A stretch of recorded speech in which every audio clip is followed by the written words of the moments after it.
और ऐसी ही एक कहानी बीदासी को याद आ रही है कि कैसे एक समय कुछ लोग किसी और राज्य में उनके राजा को देखने के लिए जा रहे थे कि कैसे साथ वाले राज्य के राजा दिखते हैं, और उनके मन में ये भाव आया कि कुछ लेकर चलें, खाली हाथ ना जाएं, कुछ देंगे उधर राजा को गिफ्ट की तरह। तो वो एक कोस्टल एरिया के थे, तो वहां से नारियल अपने उठा के ले गए, और जैसे जैसे वो यात्रा करते करते उस राज्य में पहुंचे तो उनकी नजर पड़ती रही। कभी उन्होंने देखा कि यहाँ तो अखरोट हैं जो उनके एरिया में नहीं होते थे, तो उनको लगा ये कोई बहुत ही अनयूजुअल चीज है, इसको ले लिया जाए। तो अपने नारियल को एक्सचेंज ये बार्टर करके उन्होंने अखरोट ले लिए और फिर आगे की ओर चले तो उनको प्याज नजर आ गए जो फिर उनके इलाके में नहीं मिलते थे। तो उन्होंने अखरोट को भी बदल के प्याज ले लिया, और अब वो काफी एक मन में सैटिस्फाइड थे कि बहुत ही एक अलग सी कोई चीज ले ली है। और अब जैसे ही उस राज्य में पहुंचते हैं, वहां ये प्याज तो बहुत ही आम था, कुछ खास नहीं था। और जैसे ही वो भेंट करते हैं राजा को, और वो राजा देखकर बिल्कुल प्रसन्न नहीं होता कि ये क्या दे रहे हैं, ये तो कितनी आम सी चीज है। और वो एक पनिशमेंट के तौर पे सजा सुनाता है कि ये प्याज इनके सर पे रख दो, और जितने भी लोग हैं जो लेकर आए हैं, एक एक प्याज रख कर उसको एक मारा जाए इस तरह कि वो प्याज का रस इनके चेहरे पे, इनके कपड़ों पे आता रहे। और जैसे ही ये हो रहा है, एक इंसान उसमें से कुछ इस तरह कंप्लेन कर रहा है कि ये तो हम चाहते तो खाली हाथ भी आ जाते, ये तो हमारे मन में अच्छी भावना आई थी कि हम इस राजा के लिए कुछ गिफ्ट लेकर जाएं, ना ही लेकर आते, खाली हाथ आते तो ज्यादा बेहतर रहता। दूसरा उनमें से कुछ इस तरह बात कहता है कि एक ये शुक्र है, हम अगर प्याज अब ले आए, अखरोट लेके आते तो बहुत दर्द होती, और अगर अखरोट से पहले हम जो नारियल लेके आ रहे थे वो लगता सर पे तो और कितनी दर्द होती। और कोई इस चीज का भाव इस तरह भी ले रहा है कि चलो ये अगर ऐसा हो भी रहा है तो वो कुछ पल के लिए ही हो रहा है, जितनी देर तक ये प्याज है उतनी देर ही होगा, फिर समय टल जाएगा। तो इस कहानी का जो भाव, ये एक चाहे असली कहानी हो नहीं हो, ये चाहे थोड़ी ह्यूमर एक हंसी के ऊपर आधारित है या नहीं, वो भाव नहीं है। भाव ये है इस कहानी से सीखने वाला कि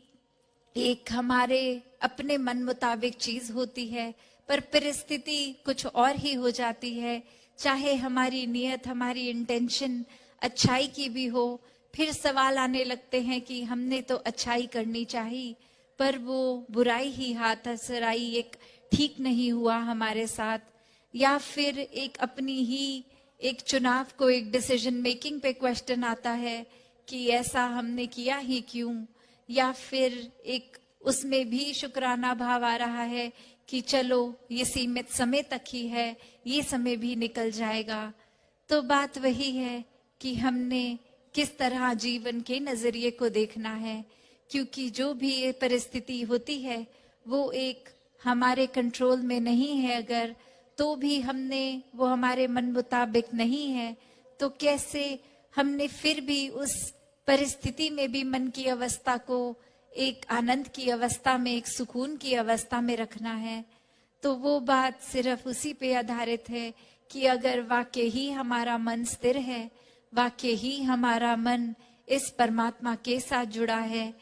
वाक्य में ही अगर हमारा एक ये नियत इस तरह की है कि चाहे कुछ हमारे साथ बुरा हो भी रहा है, एक किसी बुरा करने वाले के लिए सिर्फ मन में ही अरदास आए कि ये अपना सुधार कर लें, ना कि कुछ बुरे भाव उनके प्रति आ रहे हैं। अगर एक हमने अपने दिमाग को एक इंट्रोस्पेक्टिव, एक सेल्फ करेक्शन मोड में रखा है। एक रास्ता हमारा, एक नजरिया संतों के जीवन पे आधारित है,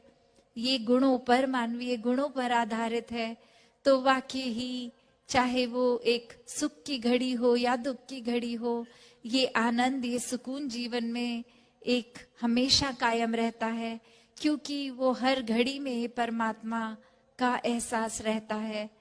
तो बात वही कि अगर हम उदाहरण भी देखें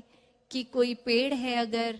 तो हम वो देखते हैं जो आकार है पेड़ का, कि ये पहले जो लक्कड़ पेड़ की होती है वो मोटी, और वो कितनी सीधी सी लंबी ऊंची जाती है, और फिर वो टहनियां जो सीधी नहीं, वो टेढ़ी मेढ़ी दाएं बाएं किसी भी दिशा में जाती हैं और उन पे पत्ते उगते हैं। तो अगर ये टहनियां ही अपने दिमाग में ऐसा विचार बना लें कि हमें भी सीधा ऊपर की ओर ही जाना है, हम तो ऐसा चाहते हैं जीवन में हो, पर ये पता नहीं कुदरत का नियम कैसा कि हम तो फैलावट में दाएं बाएं किसी भी तरह सीधे आकार में भी नहीं, टेढ़े मेढ़े इधर उधर हो रहे हैं। तो एक बात वही कि अपनी मन की इच्छा पर इस परमात्मा को पता है कि किस तरह ये अगर टहनियां टेढ़ी मेढ़ी फैलावट में पत्तों के साथ और फ्रूट्स के साथ रहेंगी, तो ही वो छाया भी दे पाएंगे, वो ठीक से एक अपना काम पूरी तरह से कर पाएंगे। तो अक्सर हमारी इच्छाएं, हमारी सोचने का नजरिया हमें बिल्कुल ठीक लग रहा होता है, पर असल में वो हमारे लिए ठीक नहीं है। तो जो ये सरेंडर की बात है कि परमात्मा में जब हम पूरी तरह अपने मन को बिछा देते हैं कि जिस दिशा भी लेके जाएंगे, गो विद द फ्लो की बात, कि जो हो रहा है उसी की रजा में हम इस परमात्मा की रजा में रहते रहें, बहते रहें, और फिर मन हमारा चाहे ठीक सोच भी रहा है कि नहीं, पर हर पल में अगर इस परमात्मा को शामिल करेंगे तो जो भी एक समय चल रहा है उसमें एक पॉजिटिविटी ही होगी, उसमें हम अच्छाई का भाव ही रखेंगे, उसमें हमारा नजरिया, ये दृष्टिकोण हमारा सिर्फ और सिर्फ अच्छा बनने में, अच्छा करने में ही रहेगा। जैसे वही बात है कि अगर हम अपने शरीर में कुछ, हमें सुई लगती है या कोई कट लगता है तो खून ही बाहर आता है, क्योंकि शरीर के अंदर खून है। उसी तरह अगर ये परमात्मा जो प्रेम का ही रूप है, ये प्यार है, लव है, तो जब इस परमात्मा से इस आत्मा का मेल हुआ तो ये जीते जी भी जीवन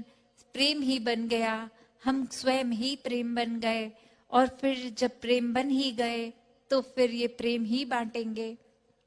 फिर मन में हमेशा भाव करुणा, दया, हर एक के प्रति ये विनम्रता कि कैसे हम सिर्फ अपने ऊपर ही केंद्रित ना रहें, हर एक के लिए, पूरे संसार के लिए ये सेवा भाव कैसे अपना रखें, एक भाव के ऊपर ही जीवन रहे कि कोशिश, अपना प्रयत्न ये ही बनता जाए कि हर एक के जीवन में ये मिठास बांटे, ये आराम बांटे, और कैसे हर एक की आत्मा की जो तड़प है उसको इस परमात्मा के साथ ये ब्रह्म ज्ञान द्वारा एकत्व मिल जाए और वो भी एकत्व में सुकून में रहें। और कैसे फिर ये इंसान, ये गुण बनने, ये इंसान बनना बहुत ही आराम से, सहजता से हो जाएगा। जैसे दासी ने सुबह भी वो जिक्र किया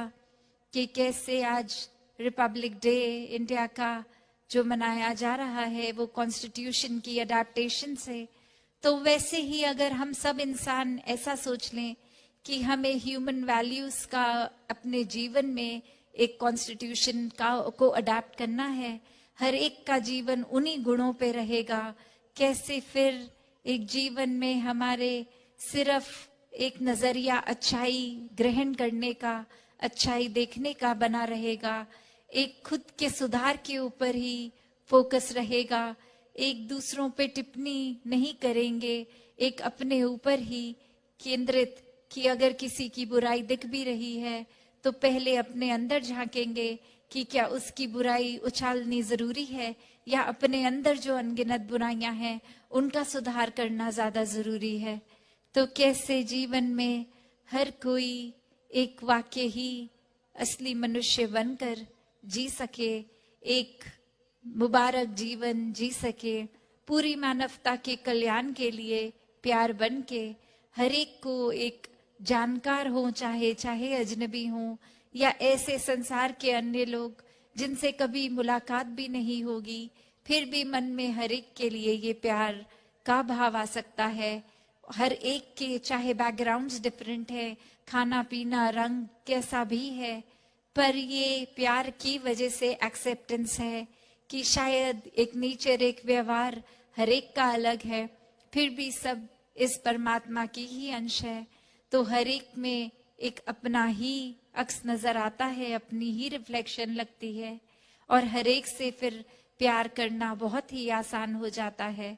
तो भक्तों ने हमेशा यही सिखाया है, जितना इस परमात्मा के रंग में रंगे रहेंगे, इसके प्यार में चूर रहेंगे, उतना ही हमारा सुधार होता जाएगा, उतना ही हम प्यार बनते जाएंगे और फिर बहुत एफर्टलेसली ये अच्छे गुण हम में आएंगे जो हमें हर जगह एक बिना किसी मेहनत के वो बटोरे जाएंगे, आराम से बांट सकते हैं फिर वो। तो बस अपने ऊपर केंद्रित रहकर अपनी भक्ति जो एक हर एक का बहुत ही यूनिक रिश्ता है, अब भक्त और भगवान का, ये निराकार के साथ हमारे मन का नाता, ये अपनी भक्ति पे ही फोकस करें, एक दूसरे के ऊपर नहीं कि ये अगर कुछ ऐसा कर रहे हैं तो जीवन में इनको उपलब्धि मिल रही है, हमें नहीं मिल रही, तो शायद इनका जो करने का तरीका है उसको अपना लिया जाए, शायद वो उपलब्धि उस वजह से मिल रही है, पर ऐसा है नहीं।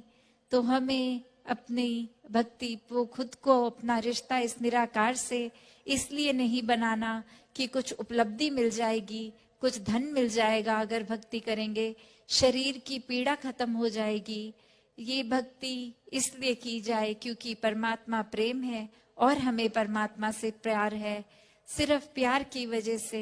ये बेशर्त एक भक्ति बने, ये प्रेमा भक्ति बने, हर कोई ऐसी ही प्रेमा भक्ति को करता चला जाए।